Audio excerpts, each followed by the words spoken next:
Welcome to the Black Entrepreneur Experience podcast, inside the business, buzz, and brilliance of Black entrepreneurs. Here is your host, Dr. Frances Richards. What happens in Vegas goes all over the world on Black Entrepreneur Experience, episode number 233. Subscribe to our mailing list to receive weekly updates and exclusive content delivered right to your inbox. Go to drfrancesrichards.com. That's drfrancesrichards.com to subscribe to our mailing list and be entered into our monthly drawing. That's drfrancesrichards.com, drfrancesrichards.com to subscribe to our mailing list and be entered into our monthly drawing. We promise we won't spam you or sell your information. Thank you for joining us as we elevate the Black entrepreneur experience by interviewing CEOs, thought leaders, innovative thinkers, and Black entrepreneurs across the globe. I'm your host, Dr. Frances Richards. At the height of COVID-19, our next guest launched a manufacturing enterprise. She has worked with EDC, NYCHA, and NYHDU to create 10,000 medical gowns and over 3,000 face masks for New York City. Welcome, Keyonnia Hallums. Thank you so much for having me. I've given our audience such a brief bio. Why don't you fill in the gaps and share with our audience what you'd like them to know about you and your business? Well, pretty much I pivoted my business this year in 2020. I started off as a fashion designer, wanting to launch my brand, obviously at the beginning of this year. But when COVID hit, I decided to switch my shift to focus on building garments to make people feel safe. So from there, I decided to create a manufacturing enterprise called ETIER. So to this day, we also focus on innovative products, sustainability designs, and also creating entrepreneurship for work-ready skills, life-ready skills, and job-ready skills, creating more employment for local communities and supporting them as well. Talk about that aha moment when you knew that your business was not only needed, but you were going to be successful. When I knew my business was needed, when I woke up that morning, I finally decided to turn on the news because I know when COVID started, I definitely wasn't looking at the news and I wasn't even trying to tune in of what was happening now. And I think that's really scary to say that I tried to tune it out. I think because a lot of us were scared. So I kind of didn't want to turn on my TV to watch anything until one day I turned it on and I noticed on the news they were talking about shortage and medical gowns. And I was just like, oh my gosh, because at a young age, I always wanted to be a doctor as well. So to hear that that type of industry is being a failure in need, it's like, wow, I start to think, what can I do to actually help? Because that's like an instant that you have as a human for me. So I thought, how can I help? And I started searching like, okay, what are these hospitals needing? Like I said, it was medical gowns. I thought to myself, okay, I'm a designer. I can structure shirts, t-shirt, pants, jackets. Why can't I just do medical gowns then? So I decided to mock up my own medical gown and pitch it to hospitals. Talk about your pitch. So I am a really challenging, I love challenges. So I love a no. So for me, it was more of, okay, you're going to walk in there, you're going to let them know who you are, first off, because clearly people need to know, okay, who is this person? So I needed to feel like I was somebody. So I knew I'm going to walk in there knowing I'm letting them know I'm a designer that's going to help you guys save your lives. So I walked in with that attitude and let them know like, hey, I'm a designer. I'm local in the community. I can let you guys know this could be a faster process for you guys. I see you're having a shortage in this area and this is what I can do. And this is what I've created to show. Oh, from there, it began to say, hey, I need you guys. Somebody connected me and said, hey, you should be with EDC. And I was like, what is that? And then I noticed that was actually a government agency and I took it from there. And where does your business stand now? Right now, we're focusing on trying to get a new location space because that's one thing we were struggling with because when we started our company, we did not start with any funding. We started off just with the funding from the contract we got. And that's how we had to distribute to our employment and to also sustain our business. So right now we're focused on gaining more contracts and also working more closely with more educational programs to teach our entrepreneurship. Someone is listening and they're saying, wow, Kiana, you landed a government contract. So that's how you use the capital to launch your business in a pandemic. So I want to speak specifically about that because I'm hearing the buzz, oh, it's no money out there. But I'm thinking, and the entrepreneurs that I have actually interviewed, there's a lot of profit in a pandemic.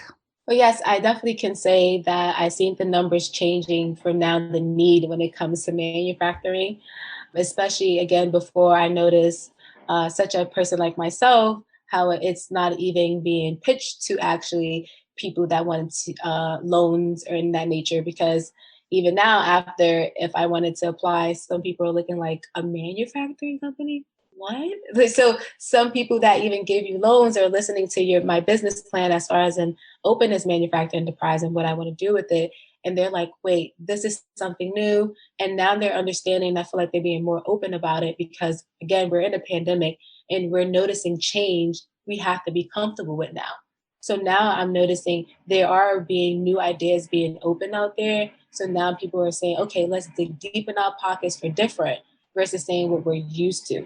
Because now we're noticing that it's going to fail in this type of way, or people again are expressing, oh, I want to help out in this high need right now. Kiana, what are you most grateful for right now? I'm grateful to share my resources as I go along in my entrepreneur journey because I tell people it hasn't stopped and it will never stop. So I'm happy that I'm able to share the resources as they come to me. Talk about community and what you're building there in Brooklyn and organizing to let your voices be heard. For me, building here in Brooklyn, it's more of building more employment because obviously numbers don't lie. And when you see the numbers in Brooklyn, when it comes to employment rate, it's been low even before the pandemic. And it's really sad to say that, but it's actually true. And now to actually be in a pandemic and again, to be in a crisis moment, you start to think like, who's the first person to call? So now we're noticing again, the first person we used to call on is the government is not here anymore or can't be here because they feel like they have other priorities to be facing. We're noticing, okay, somebody has to step up. And I believe me as a small business owner in a community, I have to step up and try to make that happen. Try to create these employee jobs to these people, individuals and communities to show I'm not just here for you to buy products from my company. I'm here to actually say, not only can you do that, you can actually come here, build your own products, or come here to work here to learn how to do this as well. There are so many components that you're offering for your ETIER LLC, the enterprise. Speak to each and every component, and that's pretty powerful how you, as launching in 2020, decided to branch out in so many different areas at one time. Talk to us about that. So for me, I always started telling people when I started off as a fashion designer, I came out first in nonprofits and I was teaching kids how to sew. So I always had a passion for teaching kids that because I knew it was a lost skill that was taught. So I noticed, okay, in this community is not even being taught. Some people are not even knowing what it is because nobody's telling no one about it. So right then and there, I thought, okay, I'm going to add that and keep that going. Then along the lines, knowing that there's a crisis going on, okay, now I can't just make clothes to make people feel beautiful. I got to make clothes to save lives. So now I'm like, okay, let me make sure I focus on that as well. And then now noticing, okay, you're being a small business owner. And now not only if you're trying to support the youth, and not only if you come into a community that's not even doing well when it comes to employment, how do you supposed to be a successful business? Are you supposed to just leave and go to a more better community? Is that the cycle? No, you stay here and you build it. You figure out a way how you can build it because that's sustainability for me. You stay and you build it. You don't leave and think, okay, well, it wasn't working here. How if you never tried? And that's the thing. I don't think people are trying or can say, oh, I did try there and it didn't work. No, because what person did you hire? What building did they live in? What floor did they live on? So that's how you know when some people are trying. And that's what I want to create. That try where I can legitimately say it's happening now. There are so many brands and businesses, Kiana, that's dominating. Talk about a brand or business that's dominating that you admire and why. Right now, I definitely admire this manufacturing called Lab Tech. So I love the fact that, again, they are focusing on, PPE as well. They're focusing on creative design as far as in they're creating logo designing with upgraded machines that I wish I can afford right now. So upgraded machines, they are showing people how they're building their products, which I think is really amazing that a lot of manufacturers are opening up to that because we were known for being like sweatshops. So it was like a closed door for a lot of people. So I think it's more happy to see that someone that I admire is doing that as well. So in that nature, I think for my competitor, that's something. And that's a boss move for you to even acknowledge your competitor. So thanks for that. Oh, thank you. What can we do right now, Kiana, to support your business?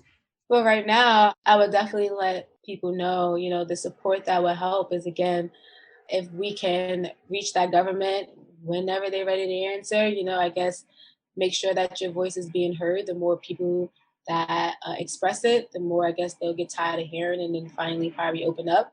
But until then, I definitely want people to know the support of just, again, coming to our page or again, asking us to talk about our business, to show, again, that our community that we're talking about them is a start because, again, to start a conversation and then move to make an action is like the stepping process that we're trying.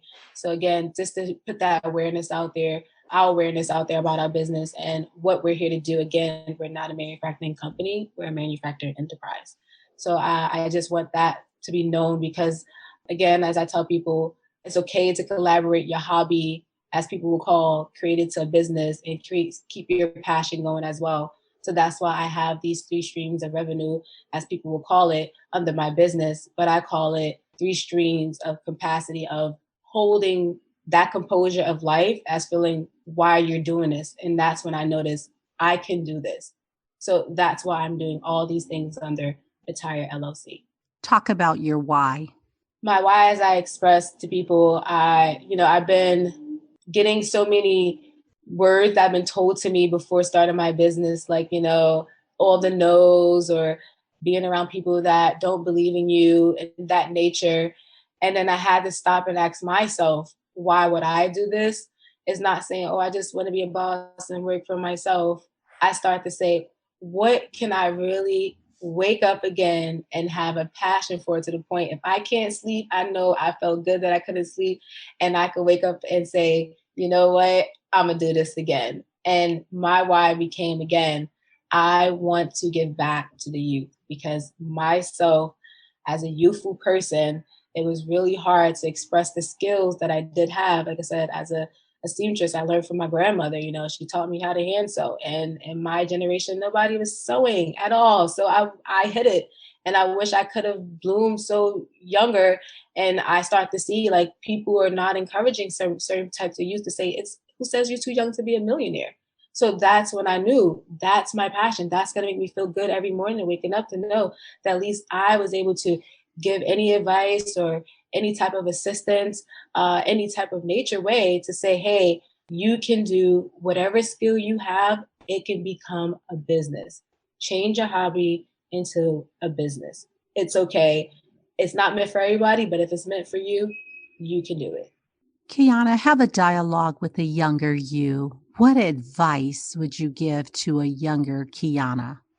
Oh man, the younger Kiana, I would have said to myself, don't let other people judge you, as in tell you who you are, as in how you are entitled to feel, in a way as when you want to express, again, these type of skills that is not frequently being shown out there, that it's okay to be different.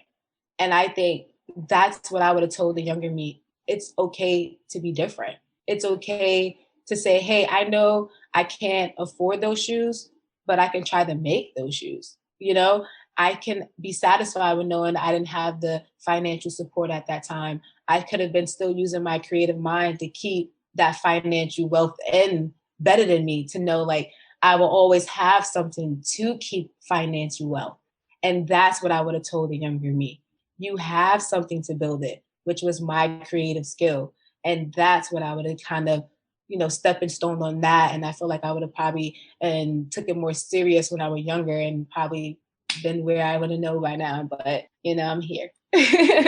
Give a shout out to the person in your lineage and tell us a story why that person had imparted such profound advice to you and what it was.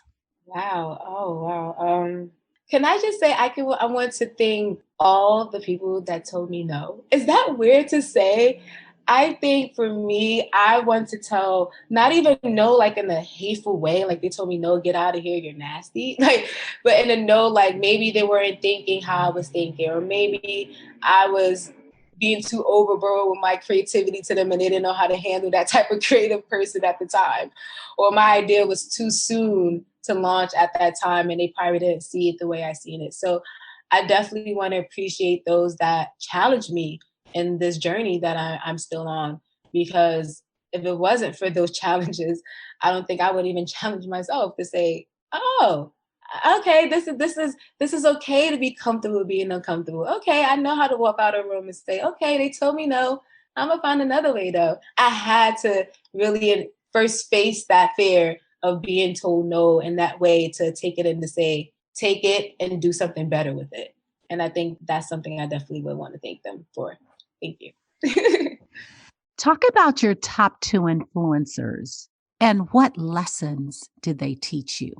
Oh man, when you say influencer, does it have to be social? I don't really know any social media influencers. I don't have any I feel like I'm like a turtle or on the rock, because I don't usually listen to certain things as far as in I don't have any favorite book that I've been reading right now.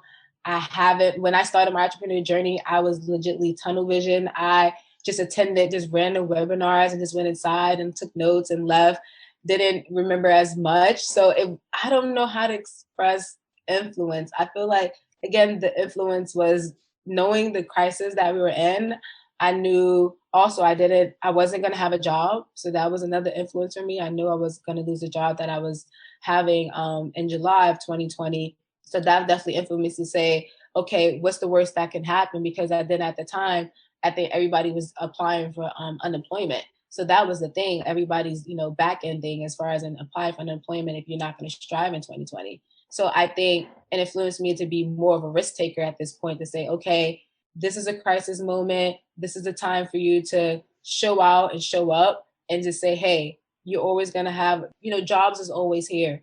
They're always going to be here. So this is now the time to do it, especially like you said, when we are going through a pandemic as Black people. You're seeing, Black Lives Matter. You're seeing the government now being so much more open to showing like what's really going behind closed doors, how they're being so professional in a certain way that you're thinking like these people are supposed to be like the kings and queens. They're untouchable. They're so, unique. So you're seeing like, okay, everybody's human. And you know what? I'm going to just be who I am to this point, not feel judged, and take that risk and do what I feel is the right time to do it. Kiana, what problem exists in the world today that you would like to solve? I would like to solve, definitely for me, it's so interesting, and I don't know if I'm the only person that can say this, but I kind of expressed it to another person of myself, as far as in another Black woman. And I kind of said to her, I said, it's so funny how sometimes, I see something as far as in if I'm applying for an application, I'll be like, what, I don't got time for this. And I'm like, why do people use that line? I ain't got time for this. I don't have time for this. And I had to notice to myself, I'm like, when you say that, Kiana, I don't have time for this, is it really you don't have time for this? Or you're afraid because it's something you've never done before? You're afraid because these are going to take out your time and you're going to feel like it's a waste of time? That's why you're saying that? Do you have confidence that whatever you're applying for, whatever you're filling out, Do you feel like those things are going to be heard or people are going to really read it? Is that why you're saying you ain't got time for this? So, and that's when I start to notice as entrepreneurs, when we start off, we usually start to think like, all right, I ain't got time for this. I ain't got time to do it now. Because I'm doing another job, or I ain't have time to do it because I have kids. I didn't have time to do it because we always use that line. I didn't have time to do it. And I think that right there stuck with me. That using that line definitely will motivate and tell entrepreneurs, like, if you are saying that line to yourself, I didn't have time to do it, that's when you know that whatever you're about to fill out is about to change your life. If you say to yourself, I didn't got time to do it, it's going to change your life and you need to do it. You need to do it. Speaking about changing your life, talk about the most memorable moment in life or business. Oh, wow. I think the memorable moment for me in life was for me to know how to take criticism, I think, in life. Because usually, I guess some people, we grow up from different backgrounds. So sometimes for us, grow up in certain family households, taking criticism is usually, just to bring you down or make you feel really bad sometimes. And, it's family, so it's taken differently. So when you go into the real world, sometimes you weren't, prepared for that. So when people are delivering in the real world and when it comes to life and you're like, oh, I think this person's out to get me. But then it's like, maybe that criticism is to give you feedback. And I think for me, that's something I think was a definitely life-changing moment in life and a moment for me in life. And for business, it was definitely the moment for me when I actually sat in front of the screen and filled out my application for my business LLC. And I sat there and said to myself, okay, I know I always said I wanted to do my business, but to really look at this website and about to fill this out, it's about to be a breathtaking moment. And I think to express that in a way, because now when you're spending your funds to invest in yourself, I think for people it gets scary versus saying, oh, I'm spending somebody else's money, meaning if I was working, that means I already have, consistent income. But now if I'm not working, I'm only working for myself, I have no consistent income. So I need to know if this money is being spent, I need to know it's going to work. So that's why I felt like that was a touching moment for me, because I was like, if I'm going to spend my first time money on me in this business, it's going to work. So I'm going to do it. So I think that was my stepping stone for me. Let's talk about self-care. What does self-care look like to Kiana? I know the entrepreneurial journey can be really lonely at times, especially if you don't know other entrepreneurs or if you don't have family that have their own business at the point in time, or if you're the first generation of doing everything for the first time. It's kind of overwhelming because you think like, who can I talk to?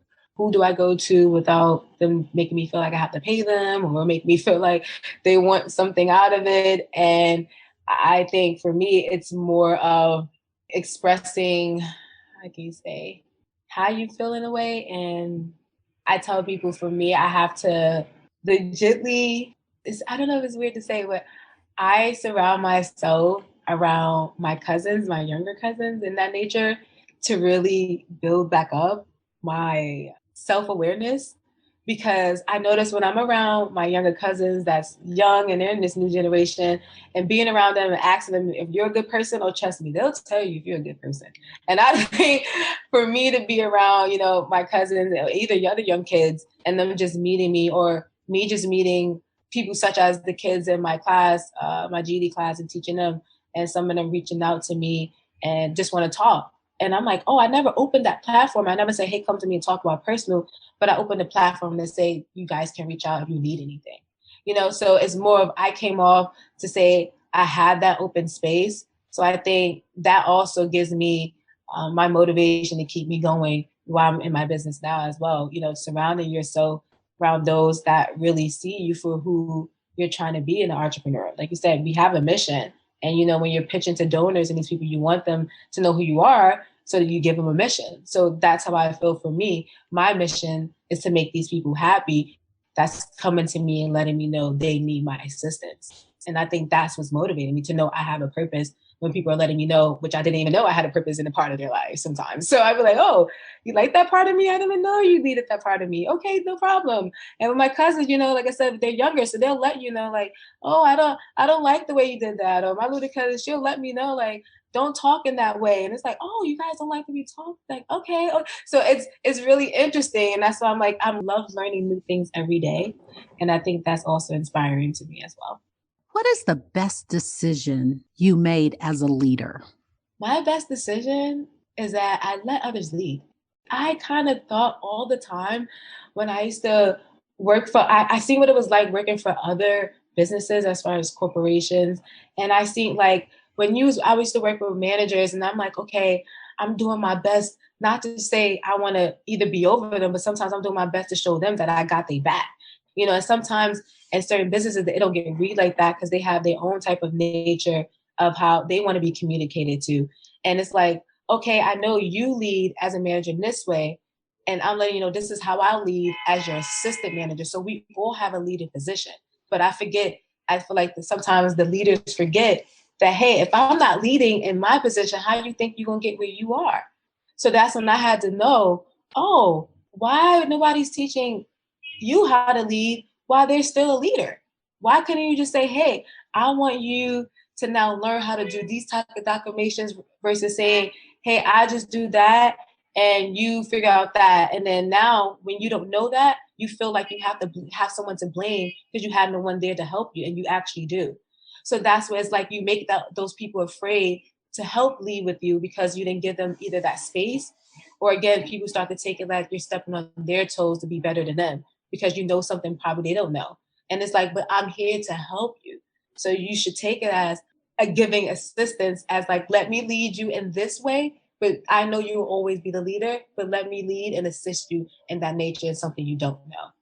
And that's when I know as my business, and I tell anyone that worked with me, I tell them, listen, I want you to come into this business knowing exactly your skill set. I can tell you what I want in my business and who I need, but you need to tell me what you're comfortable with as far as you let me know, hey, this is my skill set. I'm comfortable with being detailed. I'm comfortable. Okay, so now you're letting someone know what your skill set is.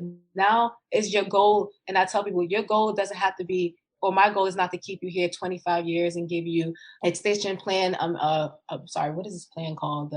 When you work for someone for 25 years, I forgot, a prenup plan I forgot a prenup. Oh my God. Like a retirement plan, their goal Yes. watch. Yes, there we go. A retirement plan or a goal watch. And it's like, I want you to come into this business to my business feeling like you're going to get trained or in the skills that you want to know, or you want to get more exercise in the skills that you want to learn. And then you can walk out of here either saying you did want to stay on your own because you enjoyed the community building that we're having on our team. Or you can say, I enjoy the training and the skills, but now I feel like so happy to start my business. And I start to feel like that used to be scared for people to say like, oh, I learned so much from this company. Then I feel so bad leaving them. And it's like, wait, why? And you start to think, because I start to feel like they made me feel like they needed me so much there. They made me feel like there was nothing else. And that's why I don't want people to feel that way. And it's not saying I don't need you at all. Of course not. It's saying I don't need you in that nature to stop you from where you actually want to go. So if you are here for the time being, let me know how I can help you for the time being to help you reach this goal that you're trying to go. So if you're telling me you need to be here because of school and you want to learn how to do this, no problem. What's your time frame? Okay, 2 years, no problem. Let's make sure we keep you funded for these 2 years. Let's make sure weekly we're going to check in and see what you learned throughout the week, and let's see if is it applying to what you want your goal. If it's not, let's switch it up and let's figure out, okay, you wasn't working with the sewing machine perfectly. Let's see how you do with the packing. Let's see what you do. So I'm okay with being flexible when employees communicate to me where they're struggling in a certain way, as far as in, okay, that's a challenging situation for me. But I'm open to those that will say it was challenging, but don't worry. If you teach me again or give me this type of training, I got it. And that's when I start to see you got to accept those as well. Because some people are not offered training. So that's why they're like, okay, I don't want to get involved in stuff I don't know. But what happened if you can know? Are you willing to learn? And that's what I want to teach those that want to come into my business. If you're willing to learn, no problem. I'm here to teach you whatever's here. we can't die with these resources. I tell people we can't take them with us to our grave. We can't even take money with us. So what's the point of keeping this with you and to win, So it's like, I start to notice that. And I tell people too, as well, the more you give, the more you get. So I tell people the more resources I give out, the more space that I try to create for people to be more vocal about things and be creative, the more I'm noticing, hey, it's like, hey, you're giving out that. Hey, how about we give you more of this information because you're being so good at it. And that's what I'm noticing. You have to be a humbling person to understand how to, again, when your cup is being filled and keep filling, or when people say, oh, I got to wait till I make it to tell my story. It's like, no, while you're still building that journey, share it. Tell people, be as transparent as possible, saying, look, I am still learning about finances, but let me tell you guys now, the stuff I'm learning, it will blow your mind. So I think that's what I want to promote to people. I don't know everything. Nobody's going to know everything. Everything is going to change as time goes along. It's all about sharing as we go along. And I think that's what I definitely want to promote. Kiana, as a creator and a fashion designer, talk about that one piece that you designed and the story behind it. Oh man, I would never forget the day I told myself, this is when I was on a budget and I was working as, oh gosh, what was I doing? Oh my goodness. Oh, I was working as a door assistant. So basically we check people into their clubhouses and stuff like that. And these are like famous people. And I mean famous people that was coming to these clubhouses, meetings and artists. It was so many just famous people. And I decided to myself, you know what? I was a fashion designer. I didn't have any clients. Nobody knew me. And I said, you know what? I want to be around these big brands. So how do I get them to see me? So I decided to create a jacket. And when I decided to create this jacket, again, I didn't have any money, anything at all. And I had this favorite blanket. I mean, if I show you the jacket, you'll be like, oh my gosh. It's pink, it's fluffy. It was my favorite blanket. And I was just like mad because it got damaged. And I just was like, okay, as a girl, sometimes you're like, well, it's just a blanket. You just throw it away and buy a new one. But again, at that time, I was like, okay, I'm not about to throw away this blanket, not for one, it's damaged, but for one, I love it. So I was like, you know what? I'm going to make a jacket out of this blanket because I want to keep it with me all the time now. So I said, I'm going to create it and I'm going to actually wear it to work and see what people look at me like. Because I just was like, I have to just test it. When I went to work the next day and I wore this jacket, when I made people were just astounded to not even first hear my story, but astounded to actually see how soft it was. They were just like, oh, it's so soft. And I'm like, I know, right? It's a blanket. And everyone was like, wait, a blanket. And then now when people, mind you, I'm the first people see when they're walking into the clubhouse. So they had to see me. So now it's like people are stopping and saying, oh, I like your jacket. And I'm like, oh, yeah. So when people now, I'm like, you can touch it. So it was just like getting that attention and now blowing their minds. And I started to feel like that 99-cent lady, when you buy shoes and they're like, oh, how much? I'm like, girl, $5. I got it for $5. I started to feel like I was telling people about this great sale that I had. And it was just so amazing because I'm letting them know, like, I made it right in my house. It's out of the I can show you guys the videos right now. So I think that was the first piece that blew my mind to know how people were reacting to something that I built out of a blanket and not knowing the story behind the clothes that they actually were having. That's when I noticed, oh, I can educate people now on this because now again, the number one population obviously is fashion right now because obviously the water is becoming so damaged with these color dyes and all across the world. So it comes down to we have to know how to recycle in a really sustainable way. And I noticed, okay, if I'm building these luxury looking things out of things that everyday people are throwing away, which is blankets, we could change the world. And that's how it made me think about being this fashion designer. And that's how I was going to release my brand as in 2020, but obviously COVID happened. Kiana, what do you need right now that you don't have to move your business forward? I know no one thing people will ask for, of course, is funding. Funding is a really big thing for me right now, as far as in, trying not to be a business to take out a loan. Because I think, as I tell people, that's like people in my social culture, such as Black people will say, we're scared to open up a credit card because we don't know what it's going to look like. So that's like, as a business owner, you come in thinking like, oh, I don't want to take out a loan because I don't know what that looks like. And I don't like to owe people money. So I start to think, okay, versus just saying, hey, give me money. Like I said, it's more of letting people know about our company, giving us awareness, letting people know, again, we're local, we're the first here in Brooklyn, Brownsville, East New York, to actually offer this type of enterprise. So I guess now putting this message out there, again, to those that actually do have the funding to be able to be, again, giving away so freely right now, that would be amazing. But again, just keeping the awareness of our brand and spreading the word about our manufacturing enterprise will be something, again, that's the most we can ask for. Because again, I can't say click on my campaign and donate $5, please. I think it's getting overwhelming in my mailbox already. So I don't think I want to. I get it. Like I said, we're in a crisis. A lot of us are needing assistance. But again, I'm willing to donate, like I said, our time when it comes to PPE, like I said, those garments that actually have to save lives.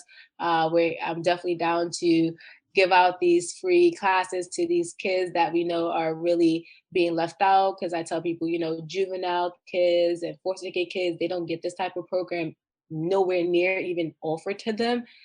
Being such as myself, being in that type of industry, I was a foster care child, so I know when you're in the system, you're just in the system. It doesn't mean you get any type of fun things given to you. You're just in the system just to survive. So it's a little different. So I think reaching those as well in that nature can help us build us more as well, because that's our mission, to help those that are underserved, the youth that are underserved, even if they're not used, like I said, educational programming, because I know education is a really big thing. Because again, when it comes to life skills, job skills, and entrepreneurial skills, we have to have certain skills to know how to survive on our own. Imagine if we didn't have all this stuff. Who's going to know how to cook? Who's going to know how to, sew the clothes? We need to know who's going to know how to plant the plants to grow the trees. Exactly. So we need to teach gardening. We need to teach culinary. We need to teach sewing. We have to get back these skills that was taught to show how to build communities, how to even strive with that, sustain them. And that's what we know what real core skills you need to learn how to survive. And that I feel like sewing was one of them. If I get lost in the jungle and I had to change my clothes, how would I build it? I need to know some type of sewing techniques. I need to know how to put something together. I don't have glue or nothing when I'm out there. So how else would I put together? I need some type of, bark from a tree, try to loop it. So looping is threading and sewing. So it's like understanding those techniques, again, those skills to understand, again, if it came down to survival and we had to build up a community again, we'll know how to do it. We got it. Kiana, throughout this interview, you have dropped some major value bombs. You've talked about community and the fact of us being unified. And then you talked about the manufacturing enterprise, where we need to not teach our children how to fish. We don't have to give our children a fish. We have to teach them how to fish. Now, as they're coming up, we can give them a fish to eat, so they'll have the strength to be able to fish.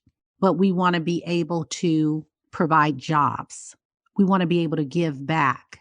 And so you have dropped a lot of value bombs, and we want to talk about legacy. When it's all said and done and you've taken your last breath, how do you want to be remembered? I definitely want to be remembered as someone that was listening, someone that was listening as far as the generation is changing, understand that somebody's comfortable with change. So if you have a different idea, or if you feel like you're doing something that's different in the world, understand that there's someone that's willing to hear it.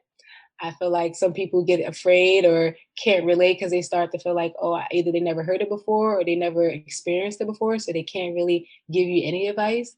So now it comes down to, trust me, I'm digging deep in the dirt for a reason. And I tell people that, I said, this is why I'm going through these challenges, not just to challenge myself, but to share this story to let others know, hey, it's going to be a bumpy ride, but let me tell you, there is a route that, not saying you could take to make it easy, like others will tell you, but there is a strategy as a human that you'll have to face. Like I tell people now, like when I go into meetings and stay as if, people are so tough in meetings sometimes. And me, I'm just an emotional person. That's me as a human. So certain meetings I'm starting crying. People looking at me like, oh my gosh, she's crying. Why is she crying? What does that mean? And I'm like, well, crying doesn't mean, you're afraid. I'm passionate. So I'm kind of crying right now because maybe y'all probably telling me something I ain't want to hear, but I was passionate about it. And y'all should be okay with crying and continue. So I was letting them know, like, you can continue talking. Just because someone crying and you getting something different and new you ain't never had doesn't mean it's bad. It's showing that you got somebody that's okay with their emotions at this meeting. And I'm gonna let y'all know, hey, I ain't wearing it on my sleeve when I leave here, and I'm gonna make sure I sleep good at night. So I'm gonna let y'all know I'm gonna cry now before I leave. So I'm letting you know, be yourself. Don't be afraid. Don't let people make you feel like you can't be a happy person. Because even in fashion, people were so amazed that I was just a smiley person. He was like, oh my God, you're so happy. And I'm like, why do people think that? And you meet other designers, they're so serious. And it's like, break that cycle of people making you feel like you have to be like everybody. Break it. You can be different, and I think that's what I want to create, that space to let people know, be different. You have these type of differences for a reason. You're different for a reason. I feel like when people used to say that so freely, you're different for a reason. It's like, what does that mean? It's like, you don't know sometimes. And now I'm knowing what it means. I know, but like I said, I know what it is to express, to cry in a big meeting and let people know, like, it's okay to cry. Doesn't mean I'm weak. It doesn't mean that, because that's what I used to feel, but I don't feel that way now because I know I'm just passionate, and I think that's what it is. Some people don't understand when you're dealing with a sandwicher, which is someone that's okay with telling you, it's okay, I don't want to hurt your feelings, versus somebody that's not a sandwicher, that I'm going to hurt your feelings, but you better suck it up and move forward. So it's different type of people in this world. And I'm letting you know it's okay to be different. Speaking of crying and emotions, talk about your worst moment in business and what was your takeaway? Oh man, my most worst moment in business, I think, was when I sat in a meeting. When I network with people, I network, and people say network is not your friends, because people take friends under one category. Like, you have to know this person, birthday date and all that to be their friend. And it's like, no, I could just meet you and be like, oh, that's my friend. Meaning, if I had to share resources with them or somebody mention their name, I can have a trait that I know about them. So it's like, that's a friend that you'll think about when you're networking in business. So for me, I think the worst for me was when I was at a business meeting and I met a person that I thought, I was like, I think this person is my friend, until one day they let me know they had to give me some feedback about something. And I'm like, oh, okay, no problem. And they wanted to let me know, like, look, you're the creative person, but you're not really like the business side person. And like, meaning like, you're the good cop, you need a bad cop. And I'm like, wait, what does that mean? You saying I can't handle my business? But wait, hold up, you're supposed to be my friend. And it's like, what's happening? And it's like, and then people looking at me like, wait, this is not, well, I'm not your friend in a way. Like, I'm not about to be nice to you and just, let you just struggle along and thinking it's okay. No, I am your friend in this way of saying this. And I think that was the worst time for me, because I legitimately had to now switch on, I guess if people say separating personal from business, but some people don't understand it's going to collide, because now as you're growing as a person, again, you take all the natures of what you're learning around all your surroundings, and you're like, okay, I learned this at work today, and let me try to come home and implement it here. That's like if I'm sitting at a meeting, they telling me how to communicate across the board to the team members. I'm like, oh, this is working for the team. Let me see if I can go home and do it with my family. So you see, so it's like sometimes having that worst experience for me was just like, okay, again, I have to know how to accept that criticism. You have to know how to understand the level of friendship. Like I said, when somebody's delivering it to you, yeah, it's not going to be always delivered sweet from everyone. It's not going to always be delivered the sandwich way from everyone.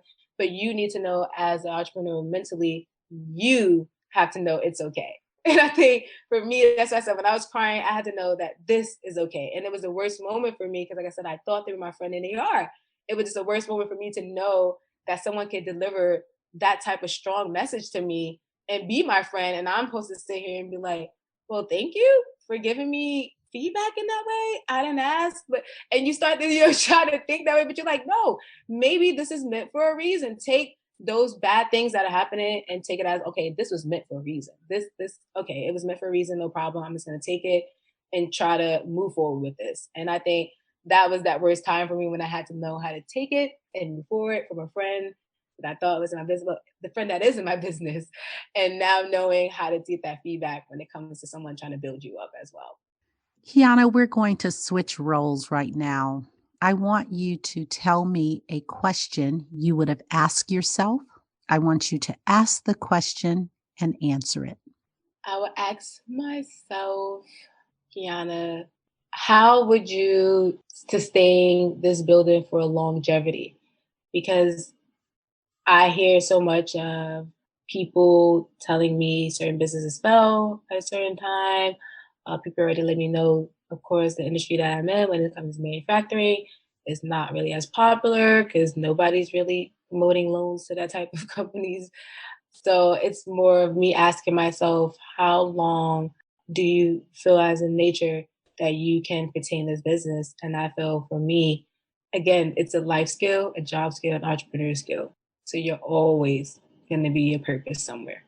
And again, starting it here, the community that you grew up in, you're doing the right thing.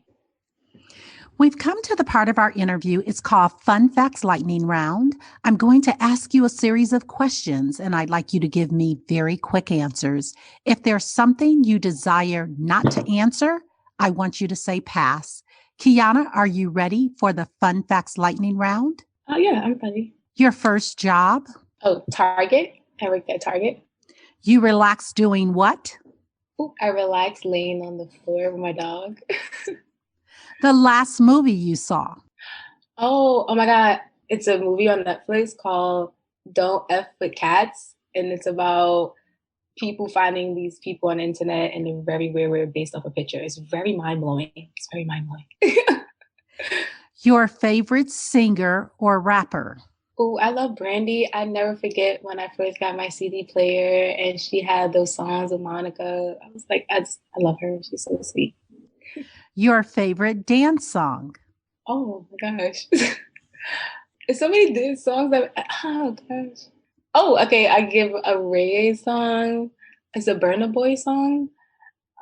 I don't remember actually name of the song, but I know the artist. His name is Burna Boy, and it's a reggae song. His song is really nice. What food do you eat every week, no matter what? Spinach and mushrooms. I'm a vegetarian, so I love spinach and mushrooms. Your favorite month? My birthday month is December. Happy birthday month. Work out or hit the couch? Oh, I'm working out. I'm just starting to learn how to back to jog, so I'm working out right now. Kiana, thank you so much for spending time with us on Black Entrepreneur Experience Podcast. Before we let you go, why don't you share with our audience the best way for them to connect with you, and feel free to give all your social media handles. Okay, so right now for business, I only have 2 social medias, which is our Instagram, which will be instagram.com/ETIER, which is ETIER. So that's our Instagram. And again, our own website, which is www.etierwear, again, ETIERWEAR.com. There you can contact me as far as in all the emails that come through there. We pass along to me if you guys want to message me. I also am open to, again, hearing others that wanted to share their stories with me. And if they heard my story and they feel like just by talking to me and me sharing my experience with them can help, I'm definitely here for that. I tell people I'll take out my time for those that I know is very, how can I say, thriving right now as far as and they want to push forward. So I feel like if they have that momentum, why a simple time, 5-minute call or 30-minute call, what's the worst can happen? So again, time is valuable, but obviously it's valuable to those that want to put in that work. Thank you, Kiana. That's a wrap. Our guests have sent us so much swag, books, and giveaways this year. I can't wait to announce our monthly winner. So if you want exclusive content delivered right to your inbox, And to enter into our monthly drawing, go to drfrancisrichards.com and subscribe to our mailing list. That's drfrancisrichards.com.